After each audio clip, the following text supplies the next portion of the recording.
नमस्कार, रामकृष्ण हरी. माझ्या चॅनलवर तुमचे स्वागत आहे. माझे नाव लक्ष्मी. आज मी तुमच्यासमोर गणेश पुराण कथासागर घेऊन येत आहे. अध्याय 54 व 55 वाचून दाखवणार आहे. अध्याय 54. चंद्रागंध नागकन्याच्या तुरुंगात पडतो. हिमालय पुढे म्हणाला, मारत देशाचा राजा चंद्रागंध आणि त्याची पत्नी इंदुमती यांनी खूप यज्ञ केले, दानधर्म केला. त्यापासून त्यांना काय फायदा झाला तो ऐक. तो खूप श्रीमंत वैभवशाली राजा होता. त्याने दानधर्म पुष्कळ यज्ञ केले. इंद्राच्या सभेपेक्षाही त्याची राज्यसभा शोभवंत व मोठी होती. राजाच्या पत्नीला म्हणजे इंदुमतीला देवाची अतिथीची सेवा पूजा सत्कार करायला खूप आवडत असे. एक दिवस राजा कृष्णवेश धारण करून आपल्या प्रधानसह शिकारीला जंगलात गेला. खूप शापदे मारली. तो जंगलातून फिरत असताना त्याला एक मोठी राक्षसाची टोळी दिसली. राजा व त्याचे प्रधान घाबरले. खूप भयानक त्यांचे स्वरूप होते. तोंडे खूप मोठे व खोल असे होते. डोळे खूप मोठे. वाजश्वर राक्षस पाहून सर्वांची गाळण उडाली. कित्येक जण ते अर्धमेले झाले, तर काही जण ठार झाले. त्या राक्षस टोळीत एक राक्षसीण होती. ती चंद्रागंध राजाच्या रूपावर मोहित झाली. तिने राजाला अलगद उचलले, आपल्या वक्षस्थळावर कवटाळले, त्याचे चुंबन घेतले व नंतर त्याला पुन्हा अलगद खाली ठेवले. नंतर तिने राजाच्या सैनिकांना भक्षण करण्यास सुरुवात केली. तिची नजर चुकून राजाने शेजारी असलेल्या तळ्यात हळूच उडी मारली. त्यावेळी त्या तळ्यात नागकन्या जलक्रीडा करीत होत्या. त्यांनी राजाला पाहिले व त्याला घेऊन त्या पाताळात गेल्या. त्या ठिकाणी त्याची उत्तम प्रकारे सर्व अवभगत सत्कार केला. राजाची त्यांनी विचारपूस केली. त्याची सर्व हकीकत ऐकून त्या राजाला म्हणाल्या, तू आमच्याशी विवाह कर, म्हणजे आम्ही तुझी इच्छा पूर्ण करू. त्यावर राजा म्हणाला, आम्ही सोमवंशीचे राजे एकपत्नी धर्माचे पालन करतो.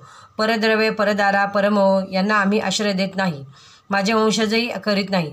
वेदाध्ययन, यजन, दान, शरणागतीचे संरक्षण, निषिद्ध कर्माचा त्याग आणि विहित कर्माचे पालन हा तिन्ही वर्णांचा धर्म आहे.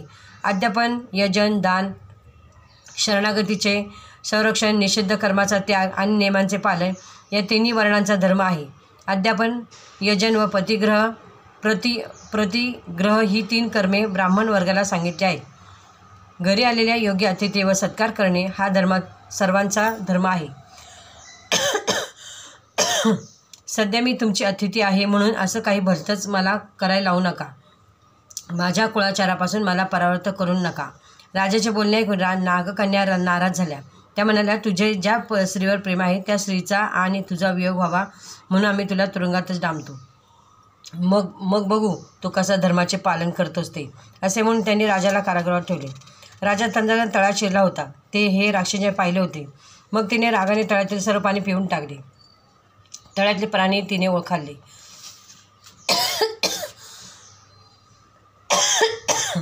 ते राजसेवक होते. ते भीतीने राजधानीच्या दिशेने पळाले. त्यांनी चंद्रागंध राक्षसाच्या तावडीत सापडला आहे असे इंदुमतीला सांगितले. त्यामुळे सगळीकडे हाकार माजला. सर्वांची एकच धांदल उडाली. राणी इंदुमती तर बेशुद्धच पडली. अध्याय 55. नारदांनी केला इंदुमतीस उपदेश. हिमालय पुढे सांगू लागले, पार्वती, राजा राक्षसाच्या जाळ्यात अडकला आहे हे कळता सर्व प्रजा दुःखी झाली. इंदुमतीला तर काही सुचना. तिचे दयनास्थ पाहून प्रजा म्हणाली, माते दुःखी होऊ नका, शोक आवरा. कदाचित राजे जिवंत असतील. आपण असं करू, एखाद्या त्रिकाल ज्ञानी ऋषींना बोलू व राजाचं वर्तमान जाणून घेऊ. त्यासाठी तुम्ही शोक आवरा आणि शांत राहा.